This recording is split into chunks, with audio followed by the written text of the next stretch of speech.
இன்றைக்கி வந்துட்டு நம்ம மாஸ்டர் வந்துட்டு கத்திரிக்காய் ரைத்தா எப்படி பண்ணுறாருன்னு தான் பார்க்க போகிறோம். எப்படி பண்ணுறாருன்னு பார்க்கலாம். வாங்க வீடியோக்குள்ளே போகலாம். தேவையான அளவுக்கு எண்ணெய் ஊற்றிக்கிட்டாரு. எண்ணெய் நல்லா காஞ்ச உடனே கடுகு போட்டுக்கிட்டாரு. கடுகு நல்லா வெடித்து வருந்த உடனே மிளகு ஆட் பண்ணிக்கிட்டாரு.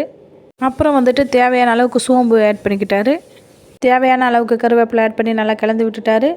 பிரிஞ்சால் வந்துட்டு சம்திங் 5 or 6 கேஜி சம்திங் அது கட் பண்ணி வச்சது அதை ஆட் பண்ணிக்கிட்டாரு. அதை ஆட் பண்ணி நல்லா கலந்து விட்டுட்டாரு. தேவையான அளவுக்கு உப்பு சேர்த்து நல்லா கலந்து விட்டுட்டாரு.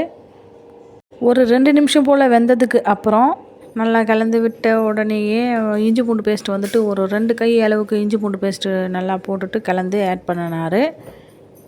இப்போ வந்துட்டு மசாலாக்கு வந்துட்டு கரம் மசாலா ஒரு பேக்கெட்டும் சில்லி பவுடர் வந்துட்டு 100 கிராம் ஒரு பேக்கெட்டும் இந்த 2 மசாலா மட்டும் தான் ஆட் பண்ணார். ஆட் பண்ணி தேவையான அளவுக்கு தண்ணியை ஊற்றிக்கிட்டாரு. நல்லா ஒரு கொதி வந்த உடனேயே புளி கரைச்சல் ஊற்றிக்கிட்டாரு.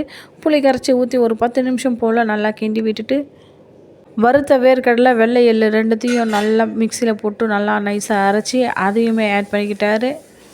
இப்போ நல்லா கலந்து விட்டுறாரு. கத்திரிக்காய் ரைத்தா வந்து சூப்பராக ரெடி ஆகிடுச்சு. நீங்களும் இது போல் செஞ்சு பார்த்துட்டு எப்படி இருக்குது கமெண்ட்டில் சொல்லுங்கள். நம்ம சேனலுக்கு லைக் அண்ட் ஷேர் பண்ணுங்கள், கமெண்ட் பண்ணுங்கள், சப்ஸ்கிரைப் பண்ணுங்கள்.